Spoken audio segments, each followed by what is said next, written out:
What is going on, everyone? My name is Andy. Welcome back to another FPL video. And this one is some of my early thoughts going into game week 10. And I've already made one transfer, so I'm going to talk about what move I've made and why I've done that, and then also talk about some future thoughts for my team later on in the video as well. João Pedro is going to come up, some Crystal Palace players, Man United midfielders, of course, and I've got some notes from the weekend. So let's get into it. So I did have 3 free transfers going into game week 10. Now I've got just 2, and that's because I've already made an early move. A couple of hours after last night's stream, I did Evan Nilsson to Mateta, which I think I did mention I might do on Sunday evening.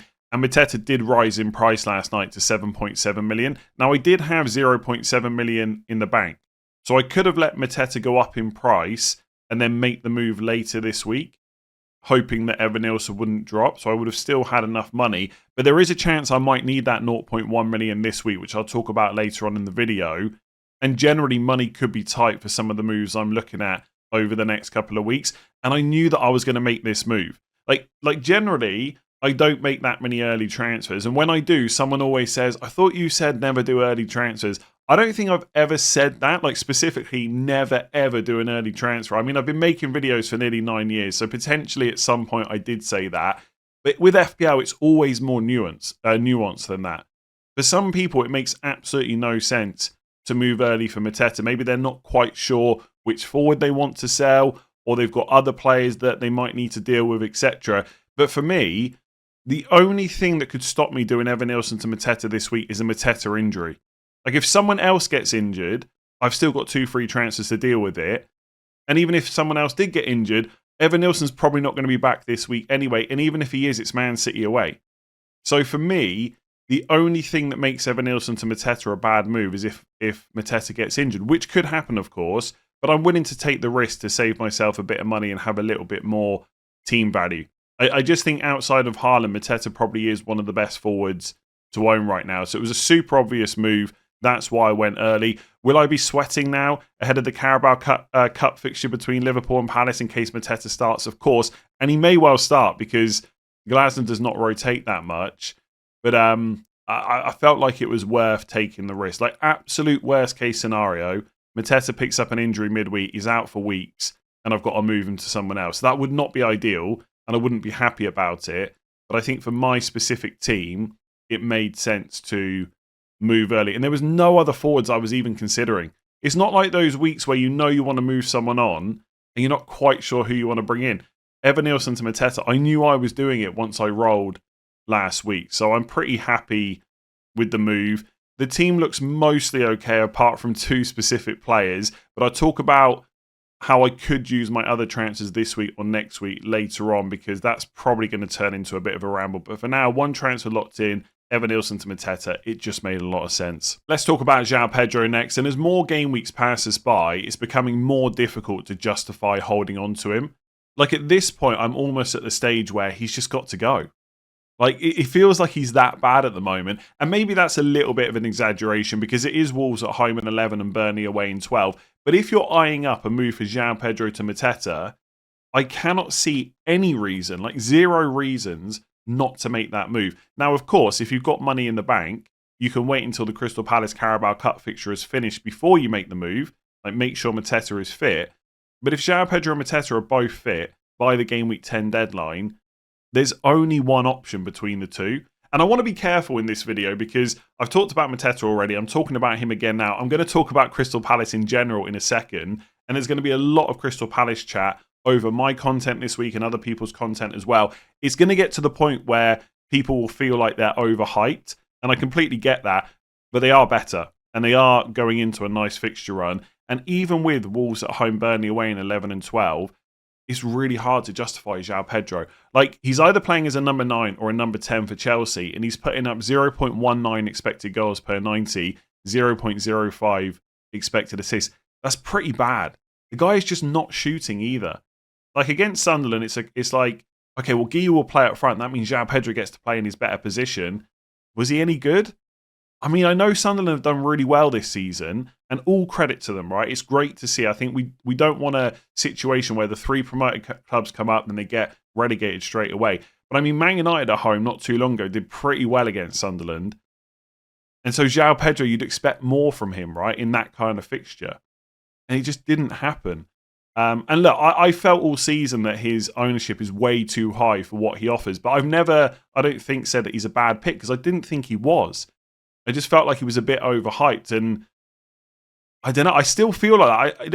If someone gets to game week 11 and they're on the deadline stream and they say, I've still got João Pedro, I probably would say just keep because it's Wolves at home.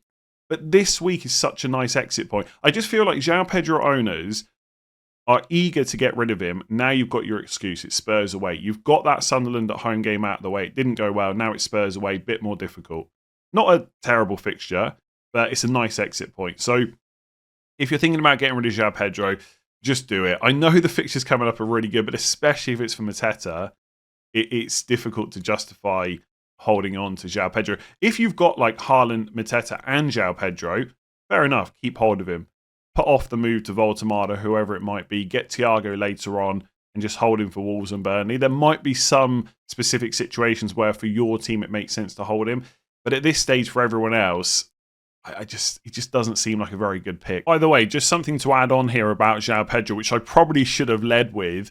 But there was a tweet from Simon Johnson that went out that said, Maresca says João Pedro is one of a few players that is not training every day due to dealing with a groin issue. That's basically what Cole Palmer's had, right? A groin problem. I don't know why they're all suffering with that. Mentioned Enzo Fernandez and Caicedo as players not training every day too.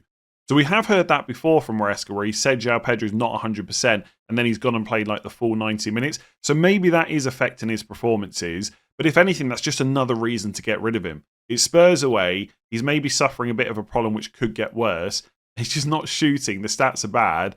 Again, it just all points towards selling João Pedro in a lot of cases. So let's talk about Crystal Palace next, because they are going to be a huge topic of conversation this week. They're about to come into a fixture run of Brentford at home, Brighton at home, Wolves away, Man United at home, Burnley away, next 5. So 3 of the next 4 are at home, and then the 2 away games in the next 5 game weeks are Wolves and Burnley. If you are hand-picking away games, the only one you'd maybe add in other than those 2 is West Ham.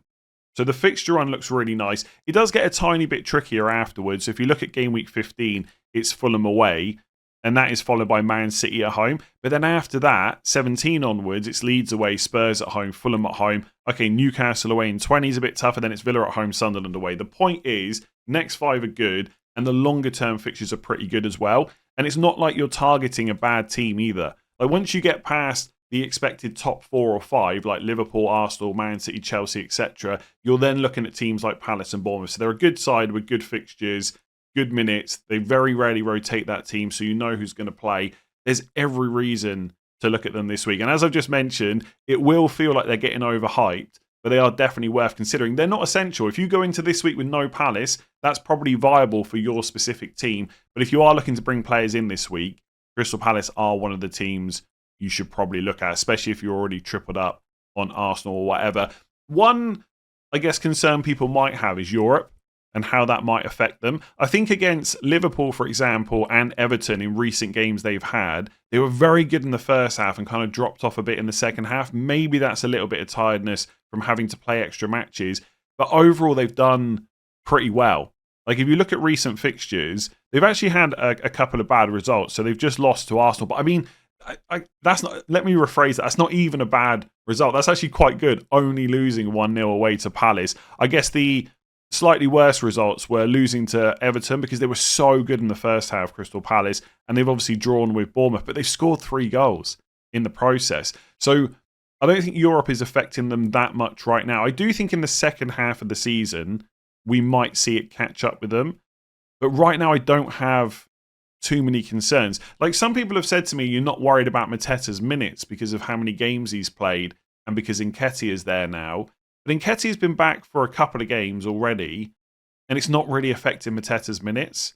Like I'm hoping as a new owner that he gets a rest in the Carabao Cup on Thursday, but obviously it might be Wednesday actually, but that's not a guarantee. But I don't think it really matters. He's going to start against Brentford, and he'll probably continue to start most of these games. You know, his underlying numbers are good. He's on penalties. He's nailed on. And as I said on stream last night, if you're concerned about Mateta's minutes, which I guess is a fair thing to at least think about, like how good do the other forwards have to be where you would pick them instead? I think it's just a non-starter of a conversation. It is just Mateta as probably the even if he's not the next best forward after Haaland, he's probably easily in the top 3 forwards after Erling Haaland.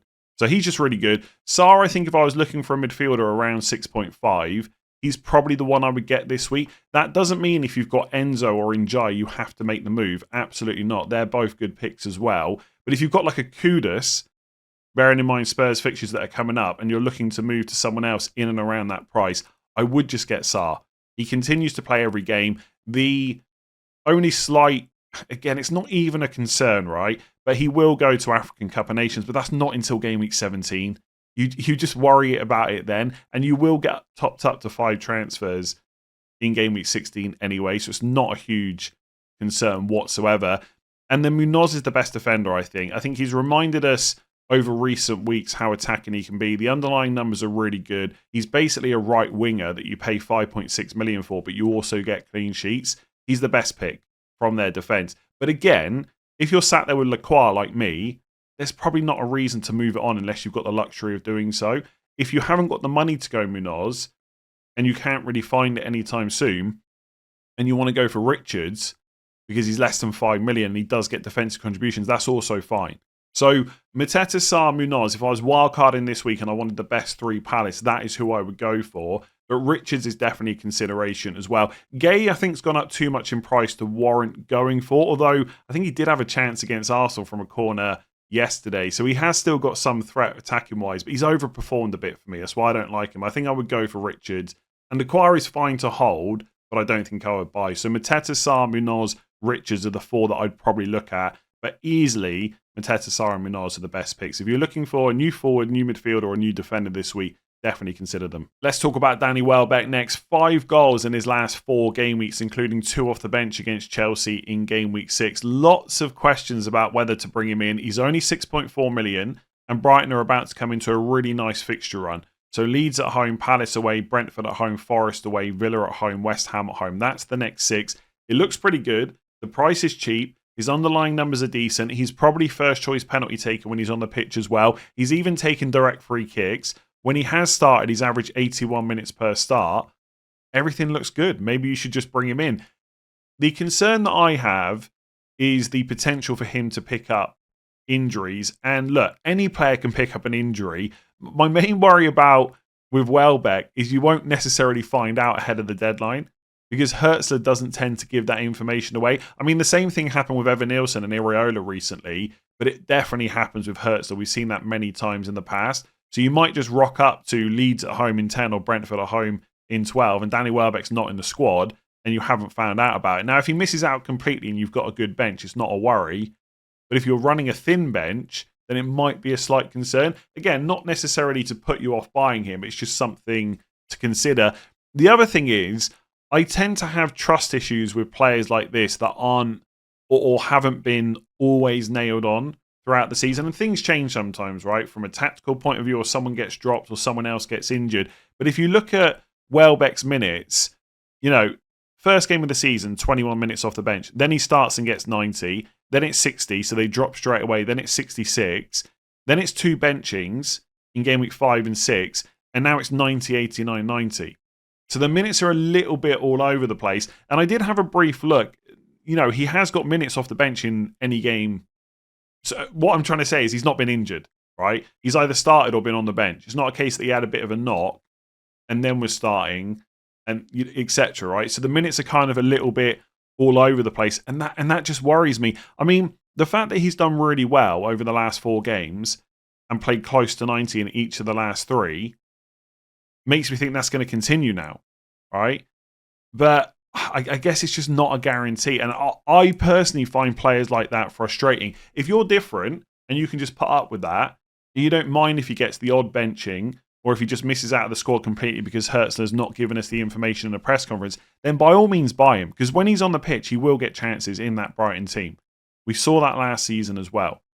It does my head in because you bring them in and then they get benched or something randomly or miss out, and then you feel like you've got to deal with it straight away, or you go into that constant loop of, well, I'm sure he'll be fine this week, and you're just waiting for that next benching. You're always waiting for the team sheet. So if you're a Brighton fan, let me know in the comments below. Did something change over the last 3 weeks where I don't know, Hertzler all of a sudden felt like Welbeck was fully fit to start. But the fact that he started before, the fact that he got benched, then started, then got benched again, just tells me that he's not a guarantee to be in that team every single week. And for me, that's enough to put me off. But if he keeps starting, the fixtures are really good, and he will get points, and he's probably on penalties, and he costs less than 7 million.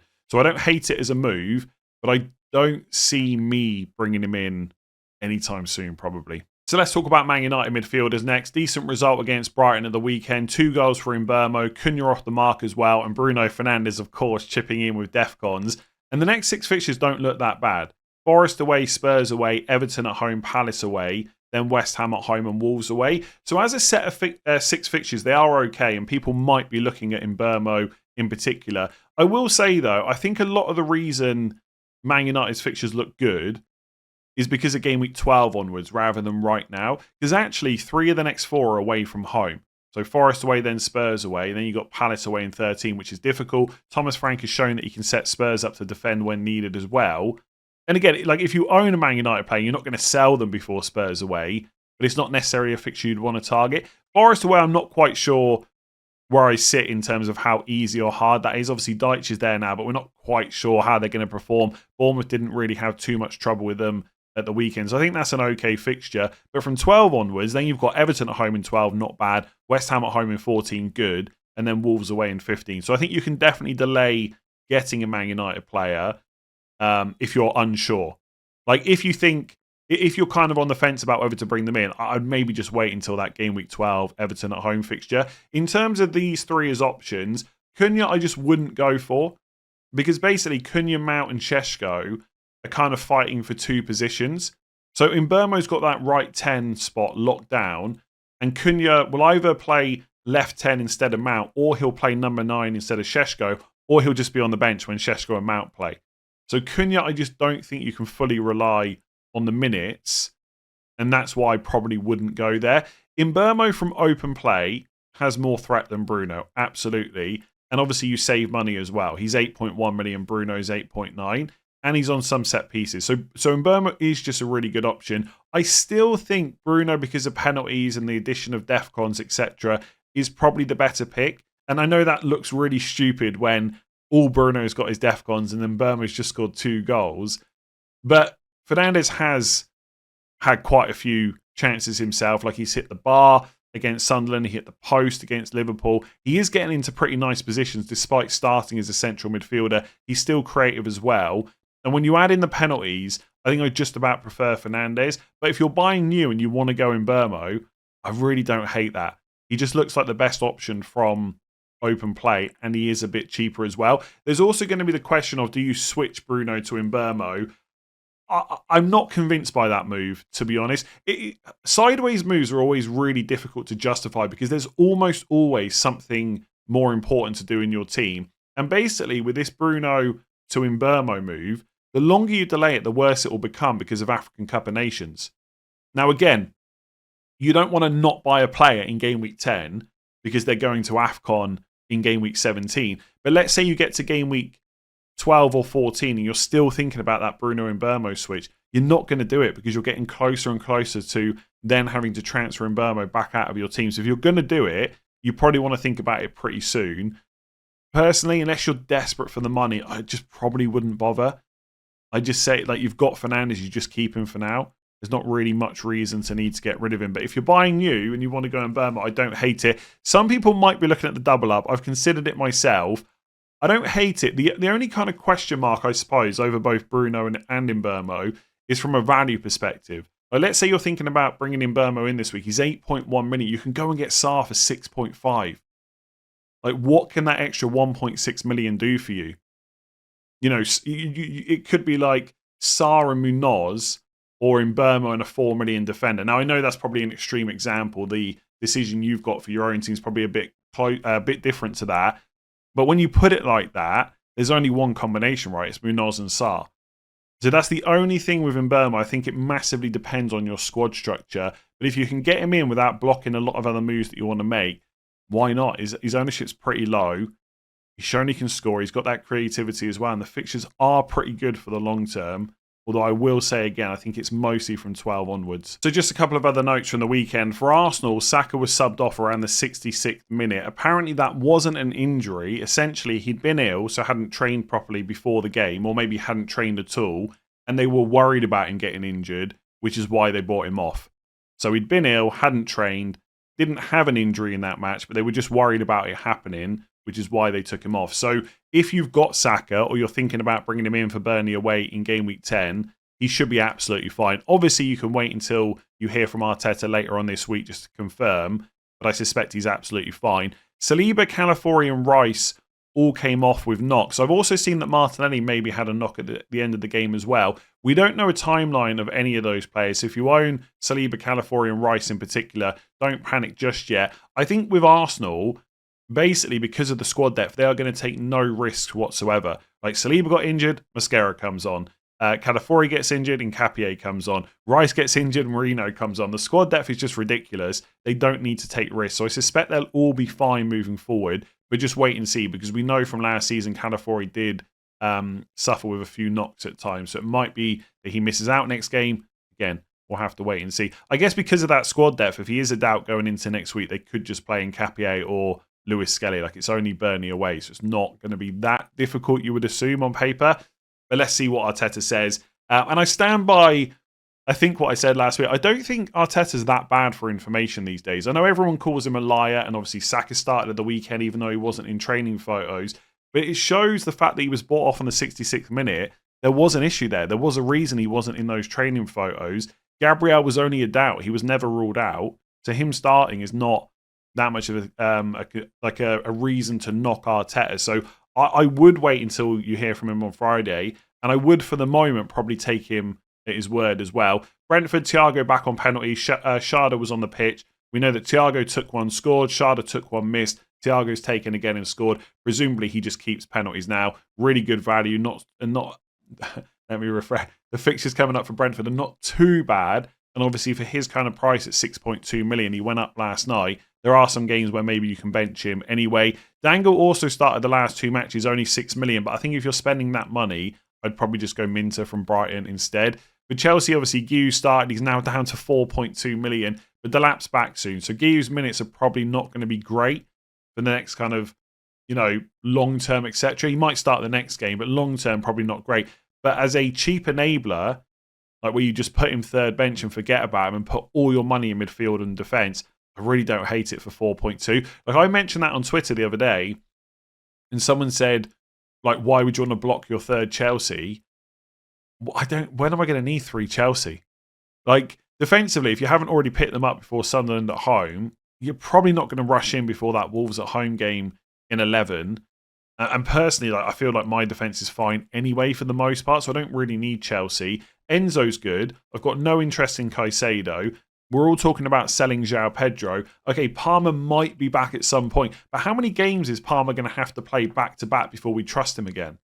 So, sure, at some point in the future, I might want 3 Chelsea. I don't see that being anytime soon. So, getting Guiu, like, famous last words, I'm sure in like 8 game weeks' time, someone can clip this up and say, what were you on about? But I think the fact that he's 4.2 million is quite valuable to have funds to spend elsewhere. And then Gordon was subbed early again. He did get past 70 this time, 75 minutes. He's got West Ham next. He's on penalties. Do not sell him. So just coming back to my team and some early thoughts going into game week 10. I've still got 2 free transfers left after making that Evan Nielsen to Mateta move. And I just warn you right now, this will probably turn into a bit of a ramble. There's not going to be anything else in this video after I've talked about my team. So if you want to switch off right now, feel free to do that. Basically, I'm kind of stuck with my squad structure and a lot of my players unless I free up some money, but I'm not quite sure where I want to free that money up from. So part of the reason I went early on the Evan Nielsen to Mateta move is to leave 0.1 in the bank. That will allow me to do Paquetá to Minter. But then that leaves me 0 in the bank, so I'm not going to be able to upgrade Dewsbury Hall or Reinders until I sell someone else. So one of the moves I might make this week is Paquetá to Minter, but I don't feel a pressure to do that necessarily because Paquetá at least has Burnley at home in game week 11. And as bad as West Ham have been, and as bad as Paquetá is, that's a pretty good fixture, right? And he is playing 90 minutes, he is on penalties, etc. So I might sell him to Minter this week. but I don't feel a pressure to do that. And by the way, if Joachim Andersen was back this week, which I don't think he will be, but if he was, he's against Wolves at home. I'd probably play him anyway and then just play like 4-3-3. So basically, it's all about where I get the money from to start upgrading that midfield. And I think there's basically 3 spots that I would at least consider. Bruno Fernandes is going to stay. So it's Gyökeres after Burnley. It's maybe Semenyo, although I've got so much money tied up in him and he has good fixtures from 12, I don't think I can sell him. Or it's Van Dijk. Maybe it should be Van Dijk. Honestly, like, I don't know. I look at Liverpool and I think there's 3 things that are going to happen. 1, they improve. 2, they stay exactly as they are now. Or 3, they get worse. What's the most likely from those 3 things? It's probably that they get better. And I know we're looking at, like, don't get me wrong, I'm very much enjoying that Liverpool are bad right now and that Man United beat them recently. They're on 4 losses in a row. But deep down, my instinct is, and I'm sure it is for most people, they will just get better. Like, they will just figure this out at some point. And the fixtures are almost too good from game week 12 to not have that happen. So there is part of me that just thinks downgrade Van Dijk to a 4 million defender and just have 2 million to spend. But I honestly think outside of Arsenal defenders, Van Dijk's probably one of the best picks from 12 to 19. Now, I'm sure almost certainly, and by the way, Munoz is also great. I'm sure almost certainly between 12 and 19, a bunch of defenders will outscore Van Dijk because there's always good value players out there, but it's not so easy to necessarily know who they will be. Does that make sense? Like Bruno Fernandes for 9 million probably won't be amazing value by the end of the season, but at least I know he'll be consistent. There's a reason you pay that money. Like there'll be plenty of forwards that are going to be better value per million than Haaland probably this season. Not loads, but maybe 1 or 2. But you go for Haaland because you've got that consistency. I just think it's very difficult for Van Dijk to not do well over this run. So I almost feel like I've got to keep him more so than I really want to keep him. With Semenyo, the idea basically would be he's got Man City away this week. Maybe I come back to him later. So I do like Semenyo down to Sarr, and that would allow me to do Paquetá to a 7.2 million player. So maybe Njai or Enzo Fernandez, someone like that. That could be an option. Or I just go with this team as it is. So just to quickly read it out. Raya in goal, back 3, Lacroix against Brentford at home, Gabriel Burnley away, Van Dijk Villa at home. Midfield, Reinders, Bournemouth at home. At least he started again last week, but he's pretty rubbish. Fernandes, Forest away, Semenyo, City away, Paquetá, Newcastle at home. Front 3, Mateta, Brentford at home, Haaland, Bournemouth at home, captain, Gyökeres, Burnley away. So just stick with that for this week, except that Paquetá and Reinders are not amazing. But know that going into next week, I would have 3 free transfers. So I'd roll the 2 I've got this week, go into 11 with 3, and then maybe that's the point I downgrade Gyökeres. Because I'm definitely okay to not have him long term, but I'm not in a rush to do it before Burnley away. Like, he's been terrible, by the way. I don't want to talk about Bruno Fernandes too much here, but honestly, I get so many more comments about Bruno Fernandes than Gyökeres. Gyökeres has got me 1 goal, a 6-pointer in game week 4. He's got 2 pointers every week since. 5 weeks in a row. And barely anyone mentions it. He's been absolutely awful. Terrible pick. And he's got to go soon.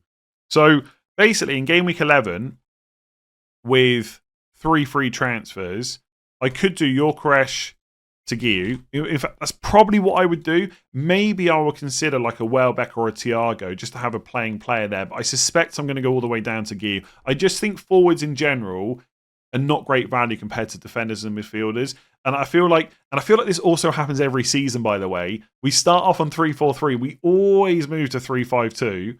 And maybe this season it'll be 4-4-2 or 4-5-1, whatever.